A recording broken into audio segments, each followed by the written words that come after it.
ಅಂತ ಕಾಯಿ ತುರಿದಿಟ್ಟಿದ್ದಾರೆ ನಮ್ಮ ಮನೆಯವರು. ಇದನ್ನು ಮಿಕ್ಸಿಗೆ ಹಾಕ್ಕೋಬೇಕು. ಒಂದ್ಸಲ ನಾವು ತುರಿದ್ರೆ ಸಹ ಮಿಕ್ಸಿ ಮಾಡಿಕೊಂಡ್ರೆ ಚೆನ್ನಾಗಿ ಬರುತ್ತೆ. ಎಷ್ಟು ತೆಳ್ಳಗಾದರೂ ಹಾಕ್ಕೋಬೋದು. ನೋಡಿ, ಇದು ಮಿಕ್ಸಿ ಮಾಡಿರೋದು. ಮಿಕ್ಸಿ ಮಾಡಿ ವಿಡಿಯೋ ಮಾಡಲಿಕ್ಕೆ ತುಂಬ ಲೇಟಾಯಿತು, ಯಾಕಂದರೆ ಸ್ವಲ್ಪ ವೆರಿಕೋಸಸ್ ಆಗಿಬಿಟ್ಟಿದೆ. ಅದರಿಂದ ನೋಡಿರಿ ಇಲ್ಲಿ ಏನೇನಿದೆ ಅಂತ. ಬೆಲ್ಲ, ಯಾವ ಕಪ್ಪಲ್ಲಿ ಕೊಬ್ಬರಿ ತೊಗೊಂಡಿದ್ನೋ ಅದೇ ಕಪ್ಪಲ್ಲಿ 3/4 ಕಪ್ಪು ಬೆಲ್ಲ, ಕಡಲೆಪಪ್ಪು ಪೌಡ್ರ್ ಮಾಡ್ಕೊಂಡಿದ್ದೀನಿ, ಹುರ್ಗಡ್ಲೆ ಪೌಡ್ರು, ಕೊಬ್ಬರಿ ಮತ್ತು ಬೆಲ್ಲನ ಕುದಿಸ್ಕೊತಾ ಇದ್ದೀನಿ ಫಸ್ಟೇ, ಯಾಕಂದರೆ ಅದರಲ್ಲಿ ಡಸ್ಟ್ ಇರುತ್ತಲ್ವ. ನೋಡಿರಿ ಸೋದಿಸ್ತಾ ಇದ್ದೀನಿ. ಅದಕ್ಕೆ ಸರಿ ಸೋದಿಸ್ಕೊಂಡು ಪಾಕ ಎತ್ಕೊಳ್ಳೋಣ ಆಮೇಲೆ ಅಂದ್ಬಿಟ್ಟು ಆಲ್ರೆಡಿ ಪಾಕ ಎತ್ತಿದ್ದೀನಿ. ಇದನ್ನು ತುಂಬ ಪಾಕ ಏನು ಎತ್ತೋ ಅವಶ್ಯಕತೆ ಇಲ್ಲ. ಇದೇ ಥರ ಪಾಕ ಎತ್ಕೊಂಡ್ರೇನು ಸ್ವಲ್ಪ ಬೆಲ್ಲ ಕರೆದು ಸ್ವಲ್ಪ ಕುದಿ ಬಂದರೆ ಸಾಕು. ಅಷ್ಟಕ್ಕೇ ಒಂದು 15 ದಿನ 20 ದಿನ ಇರುತ್ತೆ. ನೋಡಿರಿ ಎಷ್ಟು ಡಸ್ಟ್ ಇದೆ ಅಂತ ಬೆಲ್ಲದಲ್ಲಿ. ಸರಿ ಅಂದ್ಬಿಟ್ಟು ಅವನು ತುಂಬ ಕೇಳ್ತಾ ಇದ್ದ, ಹೋಳಿಗೆ ಮಾಡು ಅಂತ ಮಾಡ್ತಾಯಿದ್ದೀನಿ. ಇದು ಕುದಿ ಬರ್ತಿದ್ದಂಗೆ ಕೊಬ್ಬರಿ ಹಾಕ್ಕೊತೀನಿ. ಇದಕ್ಕೆ ಕೊಬ್ಬರಿ ಹಾಕ್ಕೊಂಡು ಮತ್ತು ಹುರ್ಗಡ್ಲೆ ಪೌಡ್ರು ಎಲ್ಲ ಫಸ್ಟ್ ಇದಕ್ಕೆ ಕೊಬ್ಬರಿ ಕುದಿಯೋಕೆ ಇಡ್ತೀನಿ ಸ್ವಲ್ಪ ಹೊತ್ತು. ಈ ಪಾಕದಲ್ಲೇ ಕುದಿಬೇಕು ಚೆನ್ನಾಗಿ. ಹಸಿ ಕೊಬ್ಬರಿ ಅಲ್ವಾ, ಬೇಗ ಹಾಳಾಗಿಬಿಡುತ್ತೆ. ಅದರಿಂದ ಸ್ವಲ್ಪ ಕುದಿಯೋಕೆ ಇಟ್ಟರೆ ಚೆನ್ನಾಗಿರುತ್ತೆ. ಕೊಬ್ಬರಿ ಹಾಕ್ತಾಯಿದ್ದೀನಿ. ಇದು ಕುದಿಸ್ಕೊಂಡಿದ್ದಾದಮೇಲೆ ಬೆಲ್ಲ ಹಾಕಬೇಕು. ನನಗೂ ಸ್ವಲ್ಪ ವೆರಿಕೋಸಸ್ ಆಗಿಬಿಟ್ಟಿತ್ತು. 21 ವರ್ಷದಿಂದನೂ ವೆರಿಕೋಸಸ್ ಆಗಿಬಿಟ್ಟಿದೆ. ಆದರೆ ಹಾಗೇನು ಅಷ್ಟೊಂದು ನೋವು ಕಾಣ್ತಾ ಇರಲಿಲ್ಲ. ತುಂಬ ನೋವು ಬರ್ತಾ ಇರೋ ಕಾರಣದಿಂದ ನನಗೆ ತುಂಬ ಹೊತ್ತು ನಿಂತ್ಕೊಳಕ್ಕಾಗ್ತಿರ್ಲಿಲ್ಲ. ಅದಕ್ಕೆ ಇತ್ತೀಚೆಗೆ ಸ್ವಲ್ಪ ವೀಡಿಯೋ ಮಾಡೋದು ಲೇಟ್ ಮಾಡ್ತಾಯಿದ್ದೀನಿ. ಮತ್ತು ನಮ್ಮ ಮಗನೂ ಹಾಸ್ಟೆಲ್ಗೆ ಹೋಗ್ತಾನೆ. ಇನ್ನೊಂದು 20 ದಿನಕ್ಕೆಲ್ಲ ಸ್ವಲ್ಪ ನಾವು ಹೊರಗಡೆ ಶಾಪಿಂಗ್ ಸ್ವಲ್ಪ ಹೋಗಬೇಕಾಗಿತ್ತು. ಬಟ್ಟೆಗಳೆಲ್ಲ ಶಾಪಿಂಗ್ ಮಾಡಬೇಕಾಗಿತ್ತು, ತೊಗೊಬೇಕಾಗಿತ್ತು. ಅದಕ್ಕೆ ಸರಿ ಸ್ವಲ್ಪ ಬೇಗ ಮಾಡೋಣ ಅಂತ ಬೆಳಗ್ಗೆನೇ ಬೇಗ ಮಾಡ್ತಾಯಿದ್ದೀನಿ. ಇದು ಬುಧವಾರ ವ್ಲಾಗ್ ಬಂದು ಸ್ವಲ್ಪ ಲೇಟಾಗಿ ಇಡ್ತಾಯಿದ್ದೀನಿ ನಾನು. ಯಾಕಂದರೆ ಹೇಳಿದ್ನಲ್ಲ ನಾನು ನಿಮಗೆ, ಸ್ವಲ್ಪ ಕೆಲಸಗಳು ಜಾಸ್ತಿ ಇತ್ತು ನನಗೆ. ಅದರಲ್ಲೂ ಸ್ವಲ್ಪ ವೆರಿಕೋಸಸ್ ಆಗಿರೋದ್ರಿಂದ ನಿಂತ್ಕೊಳಕ್ಕೆ ಆಗದೇ ಇರೋ ಕಾರಣಕ್ಕೆ ಈ ಥರ ನೋಡಿರಿ ಇದೇ ಥರ ಕುದಿಸ್ಕೊತಾ ಇದ್ದೀನಿ. ಚೆನ್ನಾಗಿ ಪಾಕದಲ್ಲಿ ಚೆನ್ನಾಗಿ ಕುದಿಸ್ಕೊಂಡ್ರೆ ಕೊಬ್ಬರಿನ ಮಾತ್ರ 15 ದಿನ ಆದರೂ ಇಡ್ಬೋದು. ಆದರೆ ಎಷ್ಟು ತೆಳ್ಳಗಾದ್ರೂ ನಾವು ತಟ್ಕೋಬೋದು. ಒಬ್ಬಟ್ಟು ತುಂಬ ಸಾಫ್ಟಾಗೂ ಬರುತ್ತೆ, ಗಟ್ಟಿ ಆಗಲ್ಲ. ಹೋಳಿಗೆ ಬಂದು 2 ದಿನ ಇಟ್ಟರು ಅಂದರೆ ಗಾಳಿಗೆ ಬಿಡಬಾರ್ದು. ಗಾಳಿಗೆ ಬಿಡದೆ ನಾವು ಹಾಗೆ ಇಟ್ಟರೆ ಕೂಡ ಸ್ಮೂತಾಗಿ ಚೆನ್ನಾಗಿರುತ್ತೆ.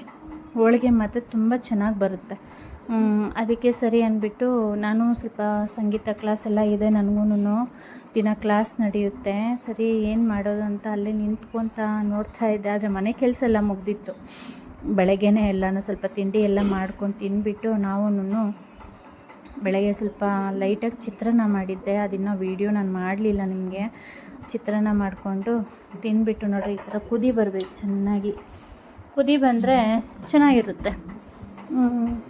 ಆದರೆ ಹುರ್ಗಡ್ಲೆ ಪೌಡ್ರ್ ಹಾಕಿದ್ರೆ ಅಂತೂ ತುಂಬ ಅಂದರೆ ತುಂಬ ಟೇಸ್ಟಿ ಬರುತ್ತೆ. ಇದು ಬಂದು ನನಗೆ ನಮ್ಮ ಅಕ್ಕ ಹೇಳ್ಕೊಟ್ಟಿರೋದು.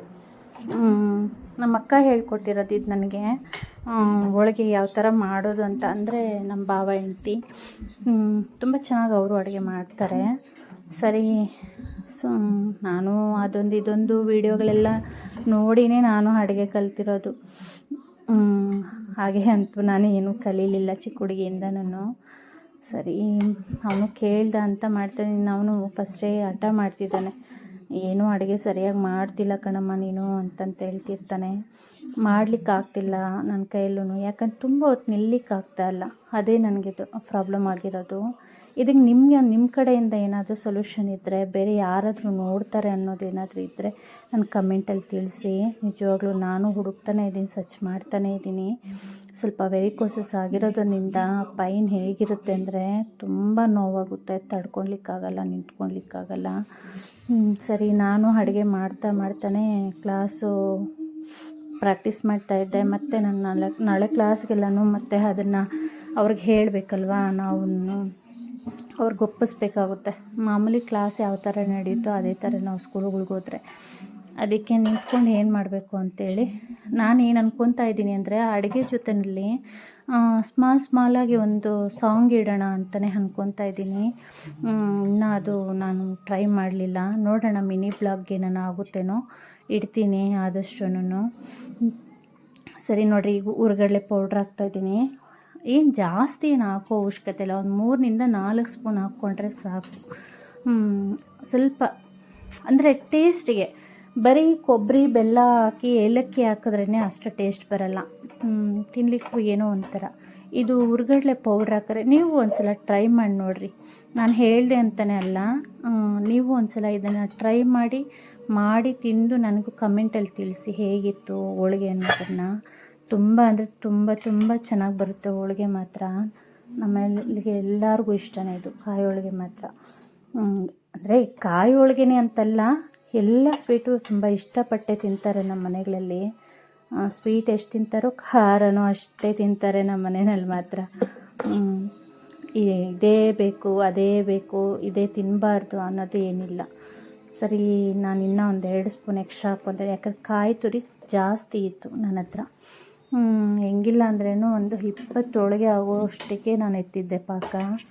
ಸರಿ ಮಾಡೋಣ ಅಂಥೇಳಿ ಇನ್ನೂ ಒಂದು 3 ಸ್ಪೂನ್ ಎಕ್ಸ್ಟ್ರಾ ಹಾಕ್ಕೊಂಡು ಕಲಿಸ್ತಾ ಇದ್ದೀನಿ. ಮತ್ತು ನಾನು ಹೇಳಿದ್ನಲ್ಲ, ನಾನೇನು ಹೇಳ್ತೀನಿ ಅಂದರೆ, ಈಗ ಅತ್ತಿಬೆಲೆನಲ್ಲಿ ಬಂದು ವೆಂಕಟೇಶ್ವರ ಗಾರ್ಮೆಂಟ್ಸ್ ಅಂತಿದೆ, ತುಂಬ ಚೆನ್ನಾಗಿದೆ ಬಟ್ಟೆಗಳು ಮಾತ್ರ. ಲೇಡೀಸ್ಗೇನು ಅಷ್ಟು ಚೆನ್ನಾಗಿಲ್ಲ, ಜೆಂಟ್ಸಿಗಾದರೆ ತುಂಬ ಚೆನ್ನಾಗಿದೆ. ಆದರೆ ಹಾಯಿಸ್ಬೇಕು, ಅದು ತುಂಬ ಟೈಮ್ ತೊಗೊಳುತ್ತೆ. ನಾವು ಹುಡುಕಿ ಬಟ್ಟೆ ತೊಗೊಳೋದ್ರಲ್ಲಿ ತುಂಬ ಲೇಟ್ ಆಗಿಬಿಡುತ್ತೆ, ಅಲ್ಲೇ ಟೈಮ್ ಹೋಗ್ಬಿಡುತ್ತೆ. ನೋಡಿ ಈ ಅದಕ್ಕೆ ಬರುತ್ತೆ ಪಾಕ ಬಂದು, ನೋಡಿ ಕುದೀತಾ ಇದೆಯಲ್ಲ, ಈ ಅದಕ್ಕೆ ನಮಗೆ ಬರುತ್ತೆ. ಈ ಅದಕ್ಕೆ ಬಂದರೆ ಸಾಕು, ಈ ಗಟ್ಟಿ ಬಂದರೆ ಸಾಕು. ನೋಡ್ತಾ ಇದ್ದೀರಲ್ಲ, ಆದರೆ ಹಾರಿದ್ಮೇಲೆ ಗಟ್ಟಿ ಬರುತ್ತೆ. ಅಂದರೆ ಅಷ್ಟು ಗಟ್ಟಿನೂ ಇರಲ್ಲ, ಅಷ್ಟು ನೀರಾಗೂ ಇರಬಾರ್ದು. ಇವಾಗ ನಾವು ಬೇಳೆ ಹೂರಣ ಯಾವ ಥರ ಮಾಡ್ಕೊತೀವಿ ನಾವು, ಆ ಅದಕ್ಕಿದ್ರೆ ಸಾಕು ನಮಗೆ. ಇಷ್ಟೇ, ಇಷ್ಟು ಮಾಡ್ಕೊಂಡು ನೀವು ಫ್ರಿಜ್ಜಲ್ಲಿ ಸ್ಟೋರ್ ಮಾಡ್ಕೊಂಬಿಟ್ರೆ 15 ದಿನ ಆದರೂ ಹಾಗೆ ಇರುತ್ತೆ, ಚೆನ್ನಾಗಿರುತ್ತೆ ಹೋಳಿಗೆ ಮಾತ್ರ. ಸರಿ ಅಂದ್ಬಿಟ್ಟು ವೆಂಕಟೇಶ್ವರ ಗಾರ್ಮೆಂಟ್ಸ್ ಅಂತ ಹೇಳ್ತಾ ಇದ್ನಲ್ವ ನಾನು, ಅಲ್ಲಿ ತುಂಬ ಚೆನ್ನಾಗಿ ಕಲೆಕ್ಷನ್ಸ್ ಇದೆ. ಶೂಸ್ ಬೇಕಾ, ಚಪ್ಪಲಿ ಬೇಕಾ, ಎಲ್ಲ ಥರ ಬಟ್ಟೆಗಳು, ಮತ್ತು ಮನೆಗೆ ಬೇಕಾಗಿರೋ ಮೆಟೀರಿಯಲ್ಸು, ಫ್ಲವರ್ಸು ಪ್ರತಿಯೊಂದು ಇದೆ. ಅಂದರೆ ನಾನೇನು ಇದು ಹೋಗಲೇಬೇಕು ಅನ್ನೋ ಇದಕ್ಕೆ ಹೇಳ್ತಾ ಇಲ್ವಾ. ಆದರೆ ಚೆನ್ನಾಗಿತ್ತು, ನನಗೆ ನನ್ನ ಫ್ರೆಂಡ್ ಹೇಳಿದ್ದು ಚೆನ್ನಾಗಿದೆ ಹೋಗು ನೋಡು ಅಂತಂತೇಳಿ. ಸರಿ, ನಾನು ಇನ್ನೇನು 15 ದಿನದಿಂದ ಅಂದ್ಕೊತಾ ಇದ್ದೀನಿ, ಹಾಗೇ ಇರಲಿಲ್ಲ ಹೋಗಲಿಕ್ಕೆ. ಸರಿ ಈಗ ಹೋಗೋಣ ಅಂತ ನಾವು ಅಂದ್ಕೊಂಡಿರಲಿಲ್ಲ. ಮೋಸ್ಟ್ಲಿ ನನಗೆ ಟೇಕಲ್ಗೆ ಹೋಗಬೇಕು ಅಂತ ನಮ್ಮದು ಪ್ಲ್ಯಾನ್ ಇತ್ತು, ನಮ್ಮ ಯಜಮಾನ್ರವ್ರ ಫ್ರೆಂಡ್ ಮನೆಗೆ. ಸುಮಾರು ಅವರು 1 ತಿಂಗಳಿನಿಂದ ಕರೀತಿದ್ದಾರೆ, ಹೋಗೋಕ್ಕೆ ಆಗಿರಲಿಲ್ಲ ನನಗೆ.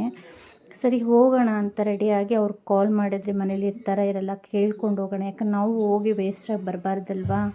ಅಂದರೆ ವೇಸ್ಟಾಗಿ ಅಂದರೆ ಹೋಗಿ ಅವರು ಇಲ್ದಿರ ನಾವು ಬೇಜಾರಾಗಿ ಬರಬಾರ್ದಲ್ಲ, ಅವ್ರಿಗೂ ಬೇಜಾರಾಗಬಾರ್ದು ನಮಗೂ ಬೇಜಾರಾಗಬಾರ್ದು ಅಂತ. ಅದಕ್ಕೆ ಸರಿ ನೋಡೋಣ ಅಂದ್ಬಿಟ್ಟು ಫೋನ್ ಮಾಡಿದ್ರೆ ಅವರು ಇಲ್ಲ ಎಲ್ಲೋ ಹೋಗ್ತಾಯಿದೆ. ನೋಡಿ ಈ ಕಪ್ಪಿನ ಅಳತೆಗೆ ಮೈದಾ ತೊಗೊಂಡಿದ್ದೀನಿ ನಾನು. ಅಂದರೆ ಚಿರೋಟಿ ರವೆನಲ್ಲೂ ಮಾಡ್ತಾರೆ, ಆದರೆ ನಾನು ಮೈದಾನಲ್ಲೇ ಮಾಡ್ತೀನಿ. ಆದರೆ ಹೋಳಿಗೆಗೆ ಅಷ್ಟೇ ನಾನು ಮೈದಾ ಯೂಸ್ ಮಾಡ್ತೀನಿ. ಮೈದಾ ಅಂತೂ ತುಂಬ ನಾನು ಅವಾಯ್ಡ್ ಮಾಡ್ತೀನಿ. ಮೈದಾ ನಾನು ಜಾಸ್ತಿ ಯೂಸ್ ಮಾಡಲ್ಲ, ಯಾಕಂದರೆ ಅದರಿಂದನೇ ತುಂಬ ಪ್ರಾಬ್ಲಮ್ಸ್ ಬರೋದು. ಮೈದಾ ಡೈಜೆಷನ್ ಆಗಲಿಕ್ಕೆ 8 ದಿನ ಆಗುತ್ತಂತೆ ನಮಗೆ ಡಾಕ್ಟ್ರ್ ಹೇಳಿರೋದು. ಅದರಿಂದ ತುಂಬ ಎಫೆಕ್ಟು ಜಾಸ್ತಿ ಅಂತೆ. ಶುಗರ್ ಪೇಷಂಟ್ಸ್ ಯಾರಾದರೂ ಇದ್ದರೆ ಮೈದಾ ಆಗಲಿ ಮೈದಾ ತೊಗೊಂಡಷ್ಟು ಇನ್ನೂ ಶುಗರ್ ಲೆವೆಲ್ ಹೆವಿ ಆಗುತ್ತೆ ಅಂತಂತ ಹೇಳ್ತಾರೆ. ಅದಕ್ಕೆ ನಾನು ಆದಷ್ಟು ಅವಾಯ್ಡ್ ಮಾಡ್ತೀನಿ ಮೈದಾ ಮಾತ್ರ. ಏನಾನ ಹೋಳಿಗೆ ಕೆಲವೊಂದು ಪದಾರ್ಥಕ್ಕೆ ಬೇಕೇ ಬೇಕು ಅಂದಾಗ ಮಾತ್ರ ನಾನು ಬಳಸೋದು, ಮಿಕ್ಕಿದ್ದಾಗೆಲ್ಲ ನಾನು ಬಳಸೋಕ್ಕೆ ಹೋಗಲ್ಲ. ಸರಿ ಕಲಿಸ್ತಾ ಇದ್ದೀನಿ ಈಗ. ಅದು ನೋಡಿಕೊಂಡು ಮತ್ತೆ ನಾನು ಅಲ್ಲಿ ಹೋದೆ. ಆದರೆ ಹೆಣ್ಮಕ್ಳಿಗೇನು ಅಷ್ಟರಲ್ಲೇ ಇದೆ ಬಟ್ಟೆಗಳು, ನನಗೇನು ಅಷ್ಟರಲ್ಲೇ ಅನ್ನಿಸ್ತು.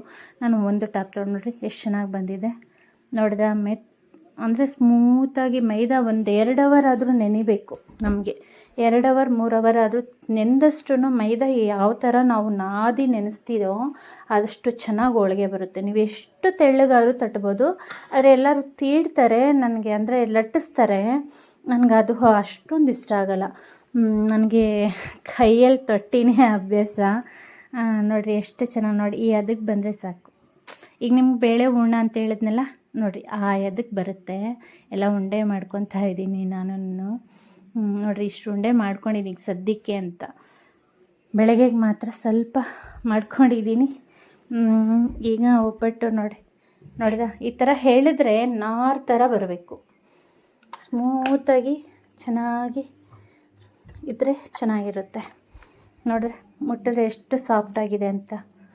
ಆ ಥರ ಇದ್ದರೆ ಚೆನ್ನಾಗಿರುತ್ತೆ. ಹೋಳಿಗೆ ಮಾತ್ರ ನೋಡಿರಿ ನಾನು ತಟ್ತೀನಿ, ಎಷ್ಟು ತೆಳುವಾಗಾದರೂ ತಟ್ಬೋದು ನೀವು. ಎಷ್ಟು ಚೆನ್ನಾಗಿ ಬಂದಿತ್ತಂದರೆ ಹೋಳಿಗೆ ನೀವು ಟ್ರೈ ಮಾಡಿ, ಒಂದು ಸಲ ಟ್ರೈ ಮಾಡಿ ನನ್ನ ಕಮೆಂಟಲ್ಲಿ ತಿಳಿಸಿ. ತುಂಬ ಅಂದರೆ ತುಂಬ ಚೆನ್ನಾಗಿ ಬಂದಿತ್ತು. ಸರಿ, ನಾನು ಊರಿಗೆ ಹೋಗಬೇಕು ಅಂತ ಒಂದು ಡ್ರೆಸ್ ಹಾಕ್ಕೊಂಡೆ. ಸರಿ ಯಾಕೋ ಸೆಟ್ ಆಗಿರಲಿಲ್ಲ. ಅದೇ ಹೇಳಿದ್ನಲ್ಲ ಶಾಪಿಂಗ್ ಹೋಗಬೇಕು ಅಂತ. ಸಾರಿ, ಊರಿಗೆಲ್ಲ ಶಾಪಿಂಗ್ಗೆ ಹೋಗಬೇಕು ಅಂತ ಹಾಕ್ಕೊಂಡಿದ್ದು. ಮತ್ತು ಯಾಕೋ ನನಗೆ ಸೆಟ್ ಆಗಲಿಲ್ಲ. ಸರಿ ಮತ್ತೆ ನಾನು ಸ್ಯಾರಿನ ಉಟ್ಕೊಂಡೆ.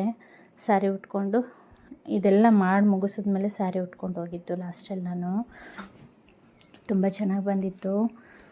ಮತ್ತು ನನಗೆ ಏನಂದರೆ ಶಾಪಿಂಗಲ್ಲಿ ನನಗಾಗುವಂಥ ಬಟ್ಟೆಗಳು ಸಿಗಲೇ ಇಲ್ಲ ನನಗೆ. ವಾಪಸ್ ಬಂದು ನನ್ನ ಮಗಕ್ಕೆ ತುಂಬ ಚೆನ್ನಾಗಿ ಕಲೆಕ್ಷನ್ಸ್ ಚೆನ್ನಾಗಾಯಿತು. ಆದರೆ ಹುಡುಕಬೇಕು, ಎಷ್ಟು 1 ಅವರ್ 2 ಅವರ್ ಆದರೂ ಹುಡುಕ್ಲೇಬೇಕಲ್ಲ ಬಟ್ಟೆಗಳು ಮಾತ್ರ. ಹುಡುಕಿ ತೊಗೊಂಡ್ರೆ ತುಂಬ ಚೆನ್ನಾಗಿದೆ. ಕ್ಲಾತ್ಸ್ ಎಲ್ಲ ತುಂಬ ಚೆನ್ನಾಗಿದೆ. ಅಂದರೆ ರೇಟೂ ಪ್ರೈಸಬಲ್ಲೂ ಕಮ್ಮಿನೇ. ನಮಗೆ ಅಂಥ ಹೆವಿ ಪ್ರೈಸ್ ಏನಿಲ್ಲ ಅಲ್ಲಿ. ಪರವಾಗಿಲ್ಲ, ನಾವು ಹೊರಗಡೆ ತೆಗಿಯೋ ಅಂಗಡಿಗಳಿಗಿಂತ ಪರವಾಗಿಲ್ಲ ಅಂತ ನನಗನ್ನಿಸ್ತು. ನಿಮ್ಗೆ ಯಾರಿಗಾದರೂ ಅಲ್ಲಲ್ಲೇ ಸುತ್ತಮುತ್ತಕ್ಕೆ ಯಾರಾದರೂ ಇದ್ದೀರಾ ನೋಡಬೇಕು ಅಂತ ಅನಿಸಿದ್ರೆ ಹೋಗಿ ನೋಡ್ಬೋದು. ಚೆನ್ನಾಗಿದೆ ಬಟ್ಟೆಗಳು ಮಾತ್ರ. ನೋಡಿ ಎಷ್ಟು ತೆಳ್ಳಗೆ ತಟ್ತಾಯಿದ್ದೀನೋ, ಎಷ್ಟು ತೆಳ್ಳಗಾದರೂ ಇನ್ನೂ ತಟ್ಟಬೋದು. ತೆಳ್ಳಗೆ ತೀರ ತೆಳ್ಳಗಿದ್ರೂ ಅಷ್ಟು ಚೆನ್ನಾಗಿರಲ್ಲ ಹೋಳಿಗೆ. ಅದು ಎಷ್ಟು ತೆಳ್ಳಗಾದರೂ ತಟ್ಟಬೋದು, ಚೆನ್ನಾಗಿರುತ್ತೆ ಹೋಳಿಗೆ ಮಾತ್ರ. ತೆಳ್ಳಗೇ ಬಂದಿತ್ತು, ಅದು ಸ್ಮೂತಾಗೂ ಇತ್ತು ಒಬ್ಬಟ್ಟು.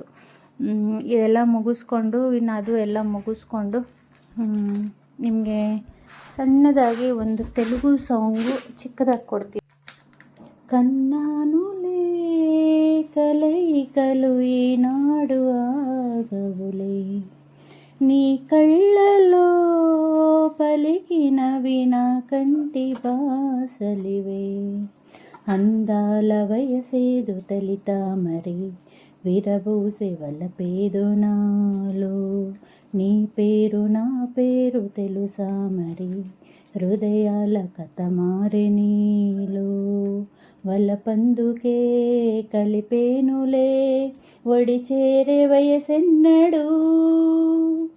కన్నానులే కలయికలు ఈనాడు ఆగవులే, నీ కళ్ళలో పలికినవి నా కంటి బాసలివే.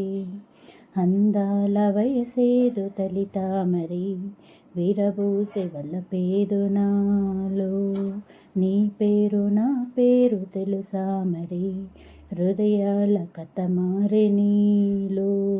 వలపందుకే కలిపేనులే ఒడి చేరే వయసెన్నడు.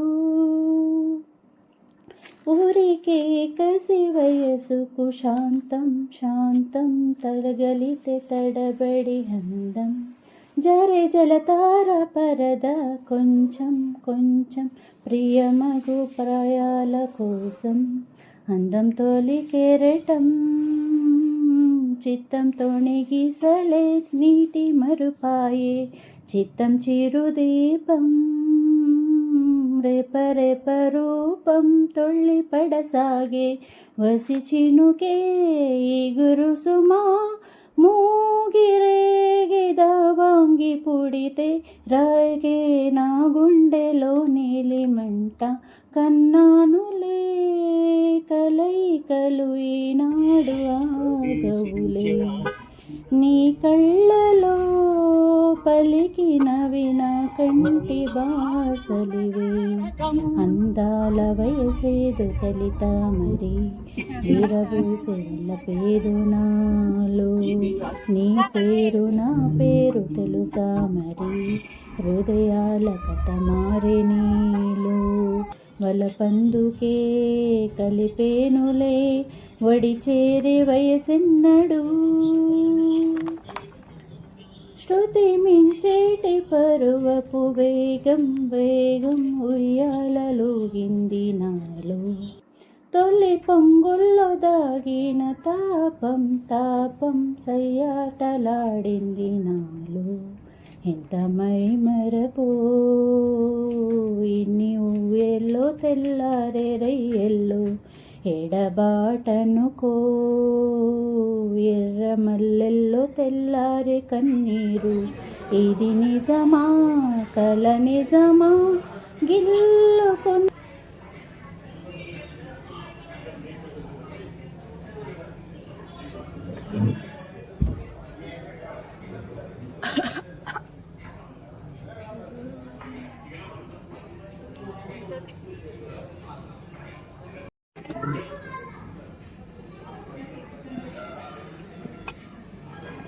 స్పూన్ అంటే ఎక్కువ